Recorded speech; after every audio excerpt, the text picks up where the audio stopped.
Welcome to our channel, where we dive into classic tales to improve your language skills. Today, we're exploring the enchanting story of Hansel and Gretel, a timeless fairy tale that will help you enhance your vocabulary, grammar, and comprehension. In this video, we'll break down the story into easy-to-understand segments, discuss key vocabulary, and explain important grammar points. By following along, you'll not only enjoy a captivating story, but also gain valuable language insights. So sit back, relax, and let's embark on this linguistic journey together with Hansel and Gretel.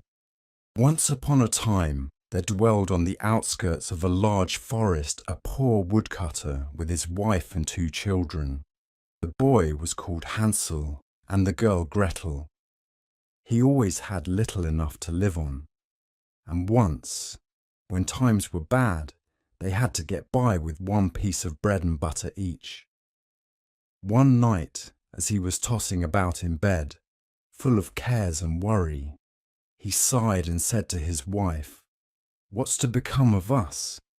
How are we to feed our poor children now that we have nothing more for ourselves?"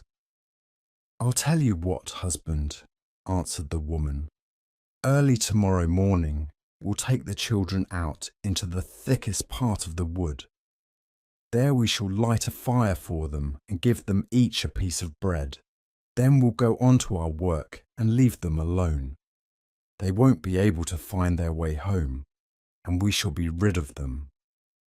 "No, wife," said her husband, "that I won't do. How could I find it in my heart to leave my children alone in the wood? The wild beasts would soon come and tear them to pieces." "Oh, you fool," said she, "then we must all 4 die of hunger, and you may just as well go and saw the boards for our coffins." They argued and argued, until he agreed that they must get rid of Hansel and Gretel.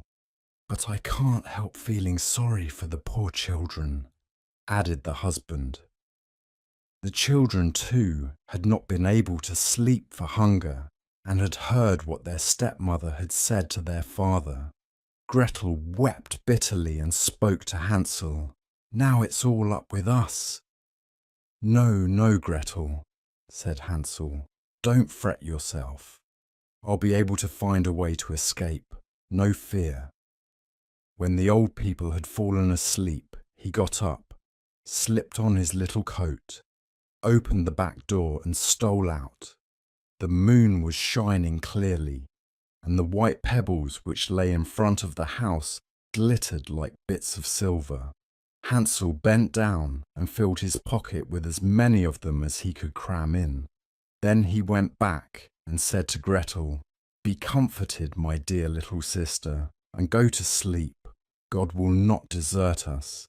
And he lay down in bed again.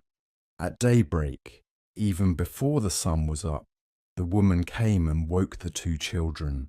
"Get up, you lie-a-beds. We're all going to the forest to fetch wood."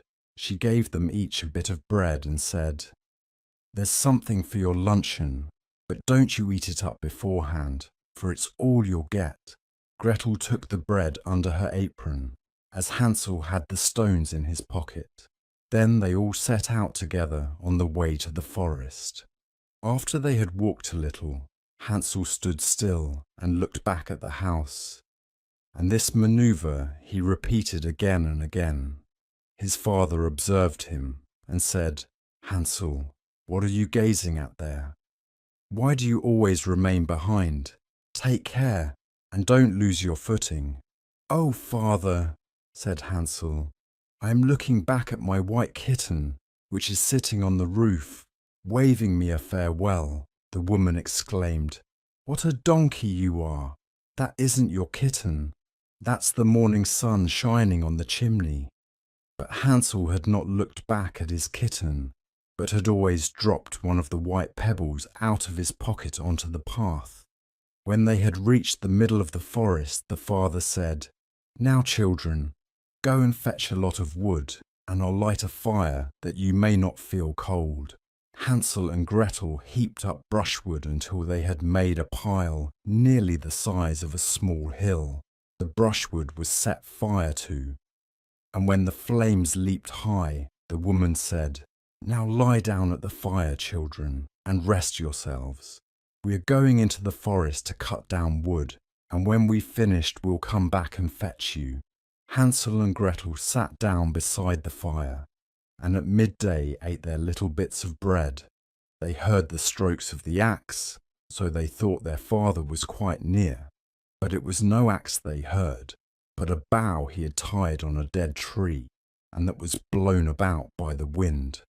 When they had sat for a long time, their eyes closed with fatigue, and they fell fast asleep. When they awoke at last, it was pitch dark. Gretel began to cry and said, "How are we ever to get out of the wood?" Hansel comforted her. "Wait a bit," he said, "until the moon is up, and then we'll find our way sure enough." When the full moon had risen, he took his sister by the hand and followed the pebbles, which shone like new threepenny bits, and showed them the path.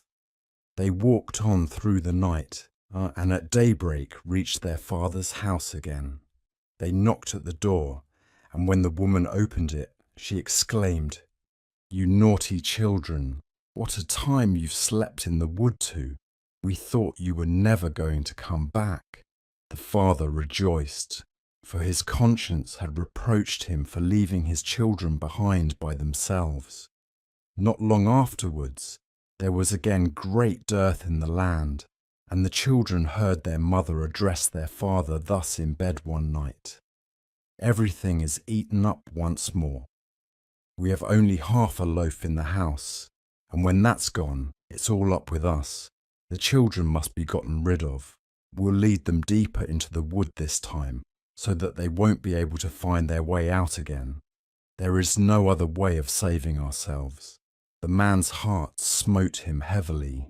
He thought, surely it would be better to share the last bite with one's children. But his wife wouldn't listen to his arguments, and did nothing but scold and reproach him. If a man yields once, he's done for, and so, because he had given in the first time, he was forced to do so the second. The children were awake again, and had heard the conversation. When the old people were asleep, Hansel got up and wanted to go out and pick up pebbles again, as he had done the first time, but the woman had barred the door, and Hansel couldn't get out. But he consoled his little sister and said, "Don't cry, Gretel, and sleep peacefully, for God is sure to help us." At early dawn the woman came and made the children get up. They received their bit of bread, but it was even smaller than the time before. On the way to the wood, Hansel crumbled it in his pocket, and every few minutes he stood still and dropped a crumb on the ground. "Hansel, what are you stopping and looking about you for?" said the father. "I'm looking back at my little pigeon, which is sitting on the roof, waving me a farewell," answered Hansel. "Fool," said the wife, "that isn't your pigeon, it's the morning sun glittering on the chimney." But Hansel gradually threw all his crumbs on the path. The woman led the children still deeper into the forest, farther than they had ever been in their lives before. Then a big fire was lit again, and the mother said, "Just sit down there, children, and if you're tired you can sleep a bit. We're going into the forest to cut down wood, and in the evening, when we're finished, we'll come back to fetch you." At midday, Gretel divided her bread with Hansel, for he had strewn his all along their path. Then they fell asleep. Evening passed away, and nobody came to the poor children. They didn't awake until it was pitch dark, and Hansel comforted his sister, saying, "Only wait, Gretel, till the moon rises. Then we shall see the breadcrumbs I scattered along the path. They will show us the way back to the house." When the moon appeared, they got up, but they found no crumbs, for the thousands of birds that fly about the woods and fields had picked them all up. "Never mind," said Hansel to Gretel. "You'll see we'll find a way out." But all the same, they did not.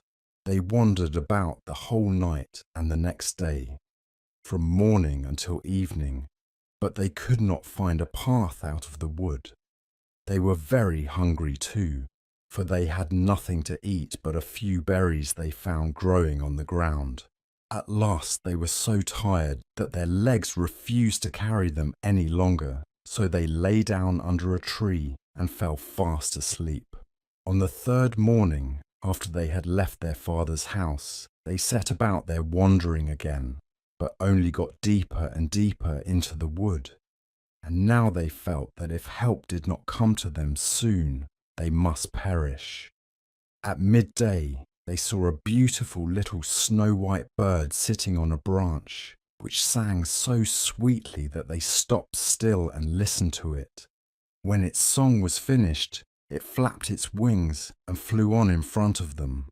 They followed it and came to a little house, on the roof of which it perched, and when they came quite near, they saw that the cottage was made of bread and roofed with cakes, while the window was made of transparent sugar.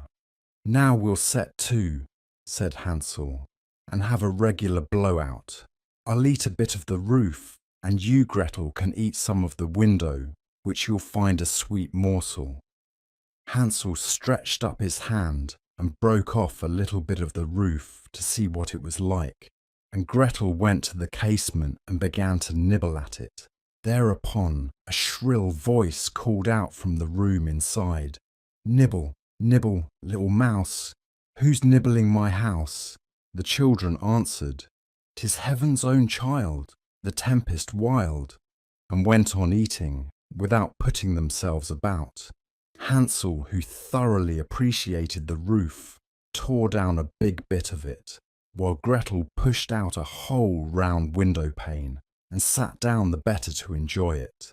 Suddenly the door opened and an ancient dame, leaning on a staff, hobbled out. Hansel and Gretel were so terrified that they let what they had in their hands fall. The old woman shook her head and said, "Oh ho, you dear children, who led you here? Just come in and stay with me. No ill shall befall you." She took them both by the hand, led them into the house, and laid a most sumptuous dinner before them, milk and sugared pancakes, with apples and nuts. After they had finished, 2 beautiful little white beds were prepared for them, and when Hansel and Gretel lay down in them, they felt as if they had gone to heaven. The old woman had appeared to be most friendly, but she was really an old witch who had waylaid the children and had only built the little bread house in order to lure them in. When anyone came into her power, she killed, cooked and ate him, and held a regular feast day for the occasion. Now witches have red eyes and cannot see far, but like beasts they have a keen sense of smell and know when human beings pass by.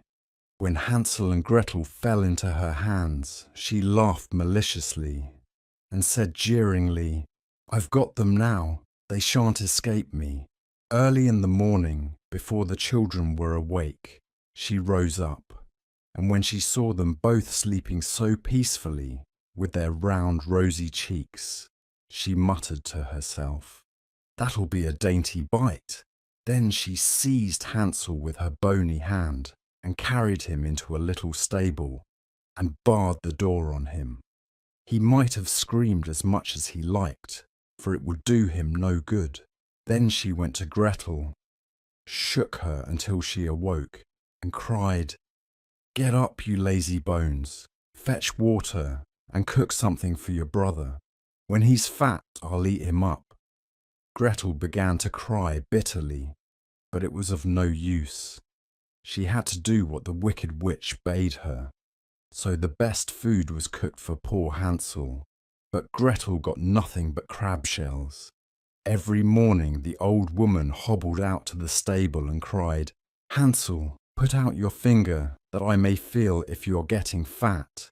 But Hansel always stretched out a bone, and the old dame, whose eyes were dim, couldn't see it. Thinking always it was Hansel's finger, she wondered why he fattened so slowly. When 4 weeks had passed and Hansel still remained thin, she lost patience and determined to wait no longer. "Hi, Gretel," she called to the girl. "Be quick and get some water. Hansel may be fat or thin. I'm going to kill him tomorrow and cook him." Oh, how the poor little sister sobbed as she carried the water, and how the tears rolled down her cheeks. "Kind heaven, help us now," she cried. "If only the wild beasts in the wood had eaten us, then at least we should have died together." "Just hold your peace," said the old hag. "It won't help you." Early in the morning, Gretel had to go out and hang up the kettle full of water and light the fire. "First we'll bake," said the old dame.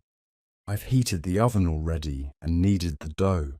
She pushed Gretel out to the oven, from which fiery flames were already issuing. "Creep in," said the witch, "and see if it's properly heated, so that we can shove in the bread." When she had got Gretel in, she meant to close the oven and let the girl bake, that she might eat her up too. But Gretel perceived her intention and said, "I don't know how I'm to do it. How do I get in?" "You silly goose," said the hag. "The opening is big enough, see, I could get in myself." And she crawled toward it and poked her head into the oven. Then Gretel gave her a shove that sent her right in, shut the iron door, and drew the bolt. Gracious! How she yelled! It was quite horrible. But Gretel fled, and the wretched old woman was left to perish miserably. Gretel flew straight to Hansel, opened the little stable door, and cried, "Hansel, we are free. The old witch is dead." Then Hansel sprang like a bird out of a cage when the door is opened. How they rejoiced, fell on each other's necks, jumped for joy, and kissed one another. As they had no longer any cause for fear, they went in the old hag's house, and here they found, in every corner of the room, boxes with pearls and precious stones. "These are even better than pebbles," said Hansel, and crammed his pockets full of them. Gretel said, "I too will bring something home," and she filled her apron full. "Now," said Hansel, "let's go and get well away from the witch's wood." When they had wandered about for some hours, they came to a big lake. "We can't get over," said Hansel. "I see no bridge of any sort or kind." "Yes, and there's no ferry boat either," answered Gretel. "But look, there swims a white duck. If I ask her, she'll help us over." And she called out, "Here are 2 children, mournful very, seeing neither bridge nor ferry.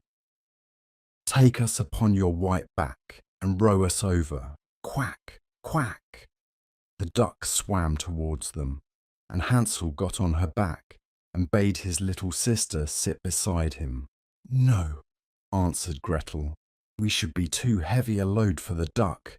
She shall carry us across separately."